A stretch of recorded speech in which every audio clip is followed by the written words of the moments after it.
Hello mga peeps. We're here again.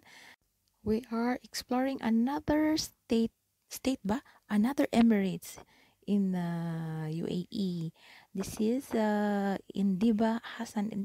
Actually, this is not a state. It's part of Fujairah or Sharjah. Uh, I don't know how to say it. It's like Diba is divided into three. It can be part of Sharjah, it can be part of Fujairah, and it can be part of Oman. So you will be confused which part, but this place we went is Diba Al Hassan, part of Sharjah. And there's also another part of Diba is part of Fujairah, and another is part from Oman. It's because Diba has a border going to Oman. So I don't know how to explain, but I hope you understand. Luin na lang ta. Actually, naglisod ko. I was it's hard for me to explain, so just go with the flow na lang. So you know this Diba Al Hassan, it's between Diba Fujairah and what we call this one, Diba Oman. So from this place, this Diba Al Hassan, you can see all mostly the what we call that one, yung mga old structures of the buildings of the UAE. This is hoy, tabang mga langit, lisura ni. I'm sorry. Lisod kaya explain mag-English da. Uy. So magbisaya, Tagalog ako. So ganito na lang. And this is we're going to Diba Hassan Canal, and you will also witness also. Watch with me, no? Diba Al Hassan Beach Park, near na siya sa Corniche, of course. And kanang sa kanal, it's a part of already part. This is a part of Diba, but there's also going out. Uy, tanawa ganing. Look at. The buildings are so nice. So balik ta. There's a part of Diba na canal, and it is divided going there outside. Part is also already part of Oman. Ay ka nga ko naunsa man ni uy. Ano ba to? Syuhada. Oh, ako nang translate lahat. What is this? So, adto ta sa ilahang we will go we will go to their Corniche. So this is their Corniche. This place is nice for picnic or getting together with your family. Kaya na sila yung mga ano diri, picnic area. Then actually we ate our lunch here. Kay medyo it's a bit far from our place. Maybe from Ras Al Khaimah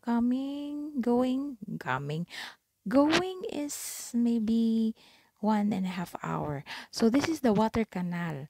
So after this canal dito, malayo, ano na, may ano na yun, Oman area na yun siya. So as you can see, mga structures nila are very old. Oo. Tapos mga ancestral ano pa to sila. From the ancestral high time. So here there's a lot of this is the dates for those who doesn't know. This is the dates 3. So if season ng dates ay ang daming bunga nito. And actually, Diba I've been working here for 6 years. From my old company, I will not mention na lang ha. I work here every day from Ras Al Khaimah to Diba. I always travel here. Uy, every anong tawag niyan, early in the morning and come back to Ras Al Khaimah evening na. So I got used to traveling very far because diri akong area. And usually before when I'm waiting for my patient kay naman private patient, we usually stay here. Oh, nice kaayo siya. Very refreshing. Dito sa dulo, sa may dulo, you will see the exit. Then part na ito na yung part ng Oman. Oo. So, mahangin this time, mahangin siya. So, very refreshing siya. I remember my place in Oroqueta, napod miing ani diri. We have like that also in Oroqueta. So it's nice, but I think it's not allowed to swim. Yeah, I think it's not allowed. Or I don't know. Kay we didn't find anyone who swim man good. So I don't think so. Maybe. Then that's opening there. Oh, is going to Oman already. It's part of Oman.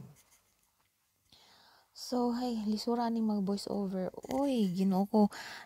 Malapit ako matubusan ng sasabihin. So, nagsaksak sinagol ko. Mixing English, Tagalog, and Bisaya. So, all my followers can relate. So, kayo na mag-intindi kung anong tawag yan. This area, actually, this it's the exit of the water. After that area is Oman area na already. So this is the water canal. So medyo mainit-init ngayon pero hindi mo maramdaman, you cannot feel the hot, no, kasi it's windy this time when we came here. So muna siya, hala sige. Walang magawa. Ayun na. So, ano pa ba sasabihin ko? Diyos ko Lord. Enjoy na lang kayo. Enjoy na lang kayo. So, we're going to the part of the border of Diba Oman border. So, by the way, if you are on Emirate residence or may Emirates ID kayo, no need for visa na. Just passport and your Emirates ID. Then, makapasok na kayo dito. Ito, makapasok na kayo sa may border dyan. No need na for visa. So, that's all for today. Bye-bye, Diba Al Hassan. See you again. So, another vlog, another day, another gala-gala, dawar-dawar, babush kalabush.